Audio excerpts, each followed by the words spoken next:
Keep calm. 102 pieces of wisdom to find peace, stop overthinking, and carry on with your life. Written by Nick Trenton, narrated by Russell Newton. Because we feel vulnerable about the future, we keep trying to solve problems in our head. David Carbonell. As David Carbonell insightfully notes, our discomfort with the unknown often leads us down a path of incessant problem-solving within the confines of our minds, except it's not real problem-solving at all. We grapple with hypothetical scenarios, concoct intricate plans, and endlessly attempt to predict the unpredictable. But what if instead of this fruitless endeavor, we could find a way to be comfortable with vulnerability and embrace the uncontrollable nature of the future? Embracing vulnerability and uncertainty. Imagine releasing the tight grip of control you've exerted over every possible outcome. Visualize that moment when you take a deep breath, loosen your grip on the steering wheel, and allow the winds of uncertainty to guide your course. It's a shift that requires not blind surrender, but rather a deep trust in your innate ability to adapt and navigate whatever challenges come your way.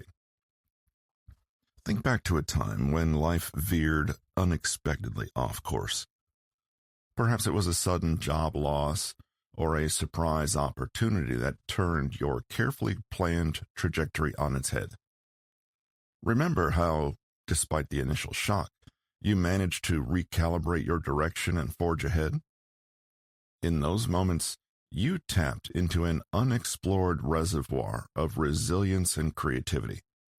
By relinquishing control, you opened yourself to unforeseen possibilities, finding solutions you might never have imagined had you clung to the illusion of total mastery. Remember our overthinking backpacker? While meticulous planning is essential, there comes a point when the trail is no longer predetermined, and each step brings new challenges. By learning to adapt to changing weather, unexpected detours, and the occasional wrong turn, the backpacker develops a heightened sense of resourcefulness. It's this cultivated ability to thrive amidst the uncertainty that not only defines the essence of the journey, but also holds the potential to transform the traveler's perspective on life itself. To be comfortable with vulnerability and uncertainty doesn't mean forfeiting responsibility or direction. It's a matter of acknowledging that no amount of preconceived planning can predict every twist and turn ahead. As you stand at the intersection of anticipation and the unknown, remind yourself that it's your capacity to flex, pivot, and adapt that truly defines your journey. From thought to action. Sometimes our brain gets caught up in what if and traps itself in endless brainstorming. As we contemplate potential scenarios, our mind's landscape becomes cluttered. What if I ask her out and she says no? What if she laughs in my face? What if she already has a boyfriend? What if I offend her? What if I embarrass myself? All the above questions are useless. That's because all they can do is invite conjecture and guesswork. There is one surefire way to figure out what will happen. You talk to her. You could spend a week ruminating over the endless, awful possibilities. Or you could take single action, note what happens, and move on in the space of 5 minutes. We're talking about an important mindset shift, a transition from contemplation to action. Another example, the entrepreneur striving to launch a startup. While careful planning and market analysis are essential, the ultimate success lies not in endless theoretical discussions, but in launching a prototype, gathering feedback, and refining the product iteratively. The entrepreneur learns to replace the cycle of what ifs with a steady stream of what's next. Let's take another instance, that of a writer grappling with the challenge of starting a novel. Overwhelmed by the vast expanse of blank pages and the prospect of critique, the writer easily finds refuge in elaborate planning and character development. Yet the true breakthrough comes when the writer sets aside the mental blueprint and begins to type the opening words. It's a leap of faith, an act of honoring the present moment, and a tangible step toward the desired future outcome. The key to escaping the trap of overthinking and uncertainty lies in fostering a bias toward action. Even action that is imperfect, even action taken when you're a little unsure and a little scared. Start small, with one manageable step, and then another. Instead of fixating on potential pitfalls, focus on the progress you make, however modest it may seem. Remember, the future outcome you desire isn't achieved through thought alone. It's forged through the fires of action. Man is not worried by real problems so much as by his imagined anxieties about real problems. Epictetus. Picture this. A serene lake surrounded by lush greenery, reflecting the clear blue sky above. You sit by the water's edge, basking in the tranquility of the moment. Yet, amidst this peaceful scene, your mind starts to wander. Suddenly, you're engulfed by thoughts of potential job loss, strained relationships, and uncertain futures. These are what Epictetus calls imagined anxieties. You are in heaven, but your mind makes you think you're in hell.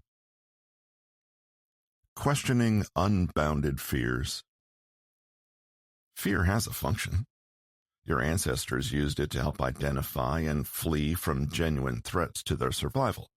For example, the quintessential saber-toothed beast rustling in the grass.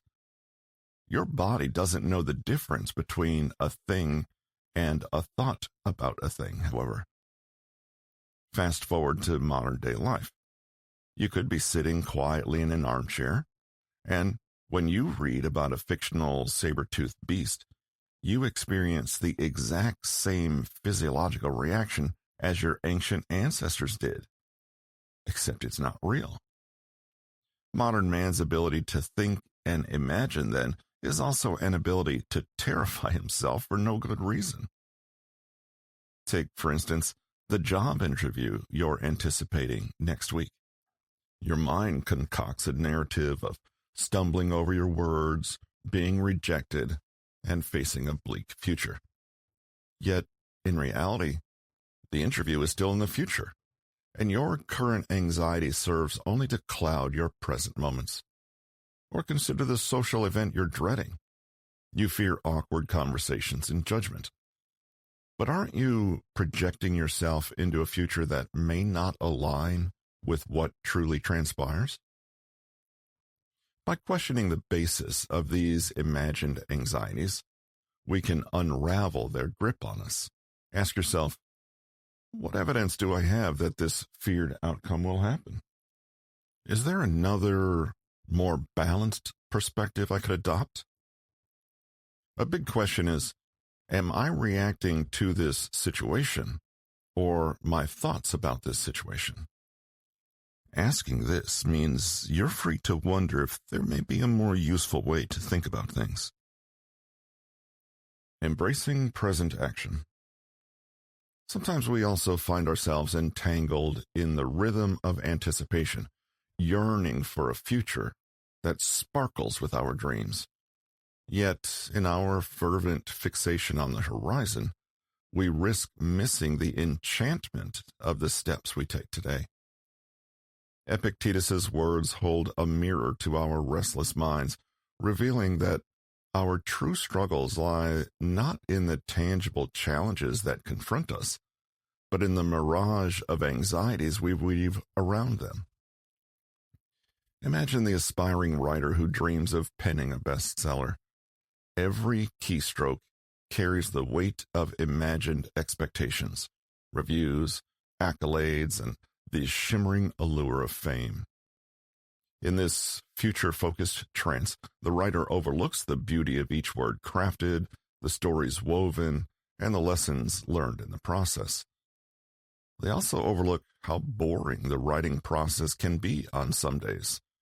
And so when their writing journey is less than exceptional, they lose motivation and quit.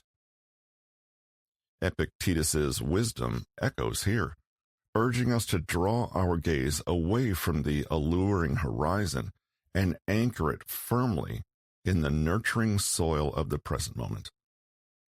By pouring our passion into each chapter and savoring the creative journey, we nurture not only our craft, but also the fulfillment that comes from simply doing our best. We embed ourselves in the only place we can actually take action, the present. The same holds true in the sphere of personal growth. We yearn to transform, to become the best versions of ourselves, but this very focus could have us failing to engage meaningfully with our imperfect present selves and all the hard work we have to put into life in the here and now. Usually, when we ruminate, our minds are in the past or in the future, worried about what has already happened or stewing over what might happen, but hasn't actually happened and may never happen. Both of these positions are inherently disempowering.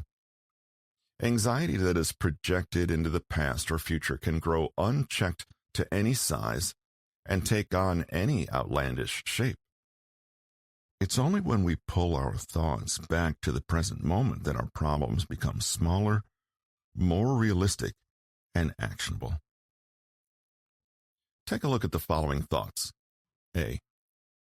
I've gone for 5 interviews so far and never gotten the job. I'm never going to get one. I'm doomed. Everything is stacked against me, and I'm such a loser.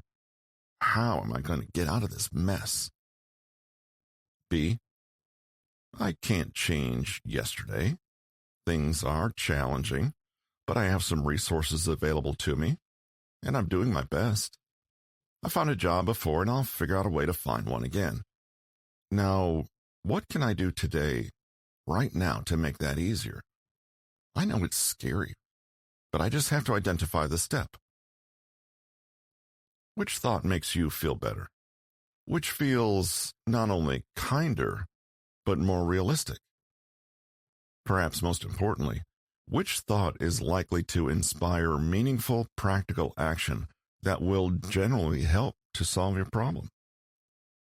This has been Keep Calm, 102 Pieces of Wisdom to Find Peace, Stop Overthinking, and Carry On with Your Life. Written by Nick Trenton, narrated by Russell Newton. Copyright 2024 by Nick Trenton. Production copyright by Nick Trenton.